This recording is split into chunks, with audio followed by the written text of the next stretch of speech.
Hi there. Most of you will remember me from other parts of your degree.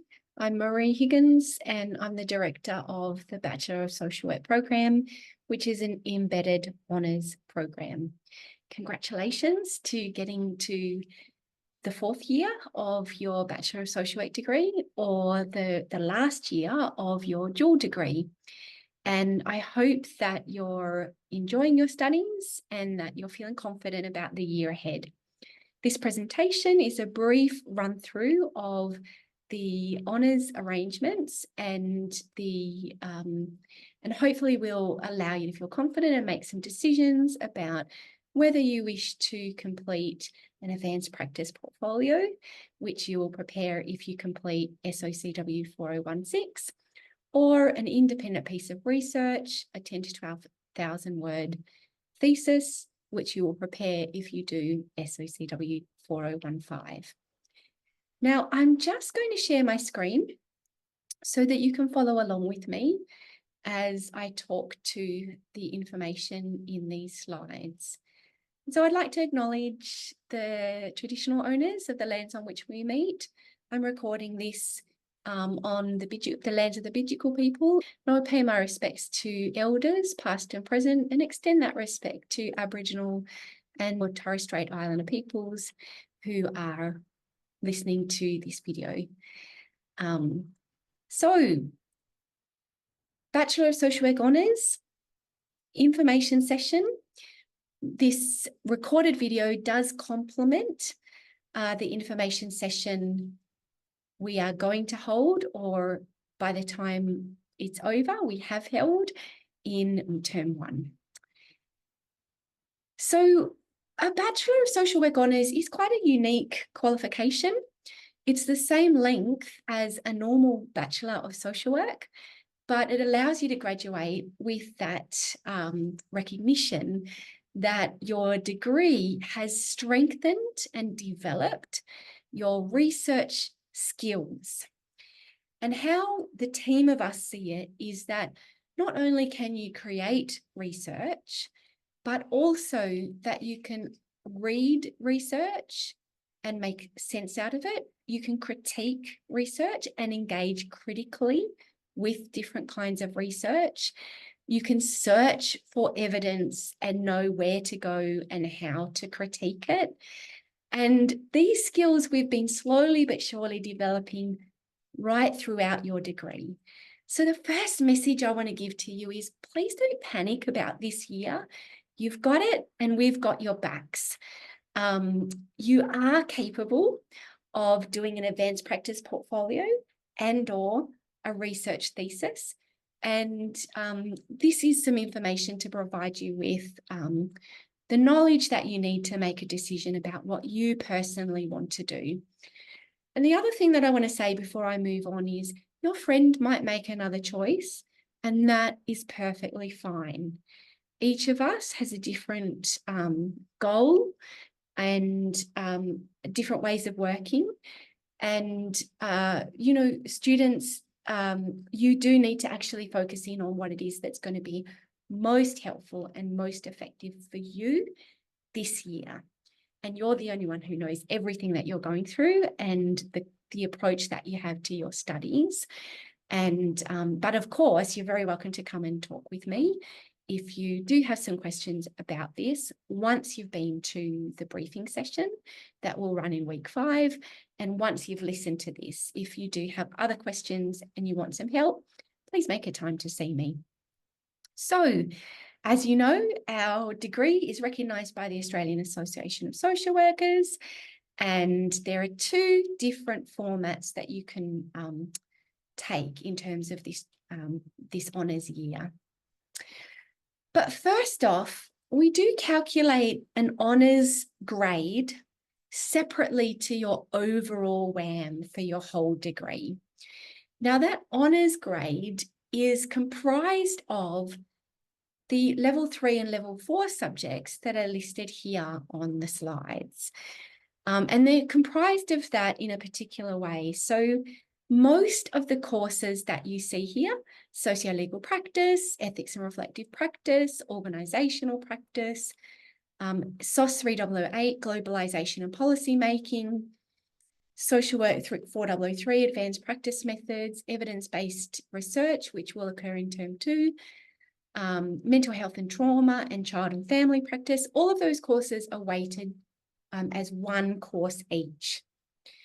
The only difference in the calculation is 4015 Honours Research Thesis and 4016 Honours Portfolio are actually weighted more heavily than the rest of the subjects. So it really does matter how you do in those two courses, or one of the course that you choose, because the mark that you get is going to be multiplied by 4. And the rest of the marks you get out of 100 for all of your other subjects are going to be added up and then divided by 72. Now, if that's not clear, I'm happy to answer questions about it. But please do keep that in mind, but don't let it get to you. Just take it one step at a time. Just try and do as well as you can with all your courses. And we just think that it's important for you to know how your honours result is calculated. And please, when you get all your marks at the end of the year, if there's been a mistake, I won't know about it. Those grades, the honours calculation, is actually done by a different team, not anyone in our school. And from time to time, there are mistakes. So if you think something has happened and it's not quite right, all you need to do is reach out to me, or the best thing to do is reach out to me so that I can advocate on your behalf. And sometimes we might have to check all of the grades to make sure that we're actually calculating those results correctly. But that is for the future. I do want to just run down briefly and talk about the similarities and differences between the two courses, because they're both honours courses. And to all intents and purposes, once you get the grade, actually, they fade into insignificance in terms of the differences, because the actual grade you get is the thing that's going to determine your honours grade calculation. But in terms of the nature and the experience of the courses, they are different. They've got different focuses, they've got different tasks, they've got different ways you engage with supervision, and they've got slight differences in terms of their duration and WAM. So let's just go down this table. In SOCW 4015, that is the independent piece of research leading to a thesis. The focus is on developing, really front and center on developing your research skills. You are going to be set the task of doing a thesis that is not less than 10,000 words and not more than 12,000 words. And yes, the plus minus 10% still does apply. So you will discuss that with your supervisor in due course. The submission date hasn't been set yet, but it will likely be around mid-November. If you've got an equitable learning plan, or if something happens during term 3 or in the next few months, it is possible to get an extension. So if you do come across something where you need to talk to someone, I'm probably the best person to come to, because I help students navigate their research responsibilities with their placement responsibilities. But at this stage, the submission date and the date that most students will probably meet is in mid-November. The thesis subject has the formal allocation of a supervisor, and it is someone in our School of Social Sciences team. So that supervisor will engage with you one-on-one.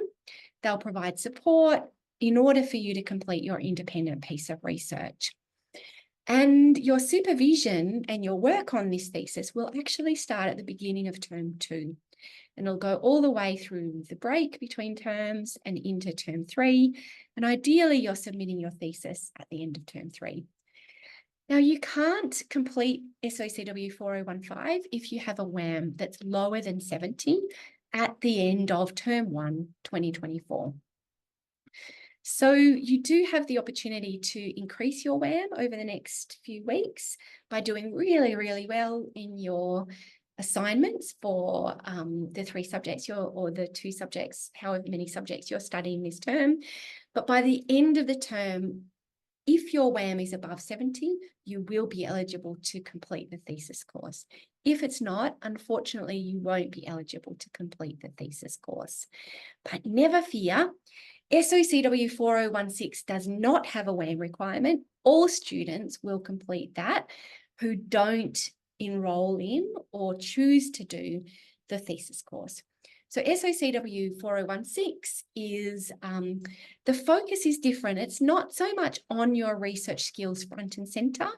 It's actually on your social work practice skills. And the idea is that it's bringing those skills together, you bringing those skills together as a narrative.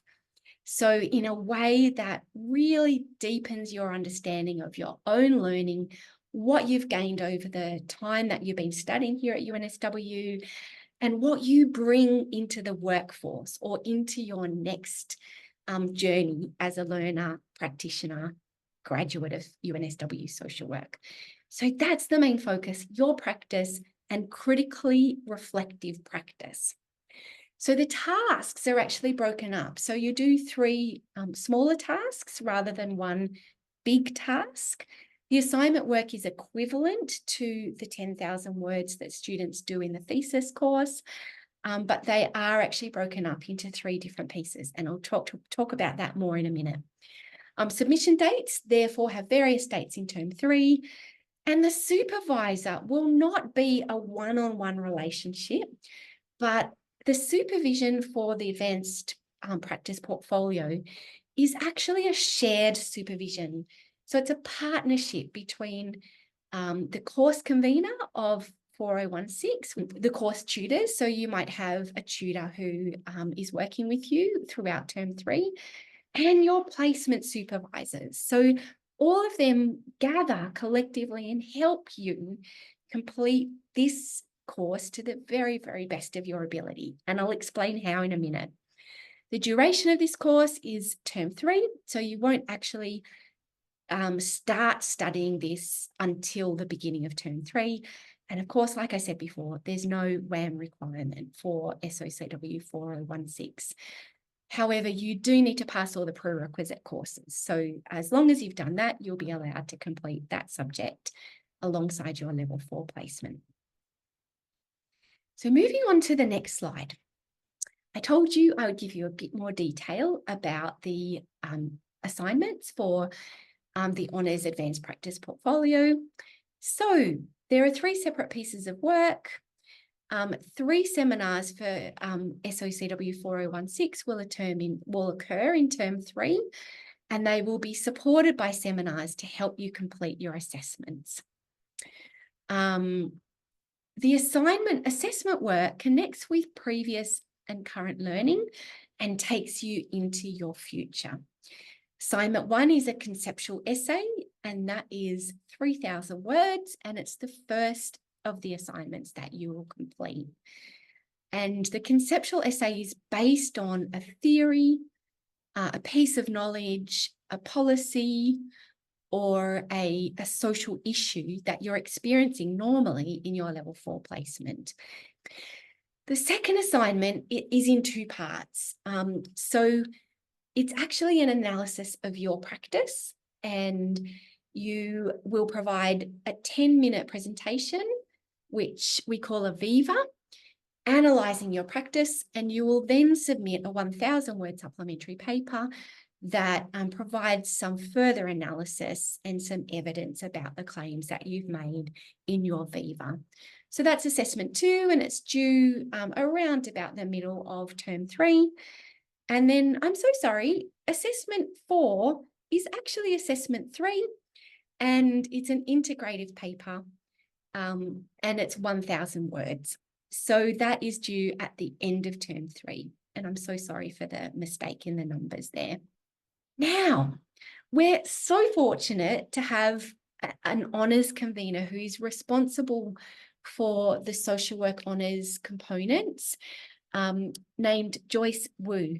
Dr. Joyce Wu is someone you may be familiar with, particularly if you've done some specialisations in global development or social development. Joyce is our SOS Honours convener. So Joyce will be going through all your expressions of interest, talking about that with myself, and generally with Abner, who's the honours convener, and figuring out how to allocate supervisors based on your expression of interest and staff availability. Now, if you've got questions about your eligibility for the honours course, the honours thesis course, your research topic, or potential supervisors, Joyce is very happy to be contacted by you. Contact details are there. Please use the honours-sos@unsw.edu email address. There are a few other people that you can contact for more information, and there are also some handouts and things that you can read if you do want some more inspiration before you make your final decision. So it's always helpful to consult the handbook, and that is something that's available on the UNSW webpage. The link is available in this slide deck, which we've shared with you. And please have a look at the social work handbook. If any questions get raised for you when you look at that, don't hesitate to send me an email and see if you can get a bit more detail. Something that you may not know about is that there's a thesis storage room, and they keep examples of social work theses. And they also have other examples like criminology, sociology, anthropology, etc., if that interests you. So that honours thesis storage room is currently in the Morven Brown building in room 222. And you need to go and ask the Social Sciences School office for the key if you want to get into that room. But please do consider going and just putting your hands on a few thesis examples, looking through it, seeing what's expected of you. It's a really good way to dial down the anxiety, but also dial up the knowledge you have, so that when you actually put your hand up and say, I do want to do the thesis, you kind of know what it's going to look like. And I always find it really beautiful and useful to look at the acknowledgements, because people often draw a lot of support from their supervisors, their family, their partners, their friends. So have a look how they acknowledge them, and have a think about your support structures and whether they can hold you in this honours year. But apart from that, have a look at all the components of the thesis. So the abstract, the introduction, the methodology, the findings, and the discussion. It's really enlightening, and I strongly encourage you to do that. Apart from that, there are many people you can come and ask if you've got specific questions. So like I said before, Dr. Joyce Wu is the SOS Honours convener, more than happy to discuss your eligibility for the honours thesis, your research topic, and potential supervisors before you submit your honours expression of interest. You can always contact me to discuss the balance between honours and your level 4 placement, or the balance between honours and doing a rural or remote or regional placement, or any other queries you've got about the year ahead, particularly focusing on your well-being and surviving and thriving. Please just reach out to me if you've got questions about that. And finally, Dr. Abner Poon and Dr. Philippa Evans are the conveners of SOCW 4015 and SOCW 4016 respectively. So please do reach out to them if you want to know more about those courses in particular. I hope this has been helpful. I'm really looking forward to seeing your applications if you are wanting to do the honours thesis this year. Also looking forward to seeing your engagement in the Advanced Practice Portfolio course, if that's the course you choose to complete. I love both the courses, and I think we've had really amazing success in both those courses with some of our beautiful graduates. And I cannot speak more highly of both of these courses in terms of the opportunities they give you once you've graduated, and the amount of support that the staff are willing to give you if only you ask for it. So on that note, I want to wish you all the very best as you consider your options. I look forward to seeing you or speaking with you if you do have questions about honours. And please do enjoy your studies this term and do as well as you possibly can. And know that we're all behind you and trying to ensure that you do as well as possible.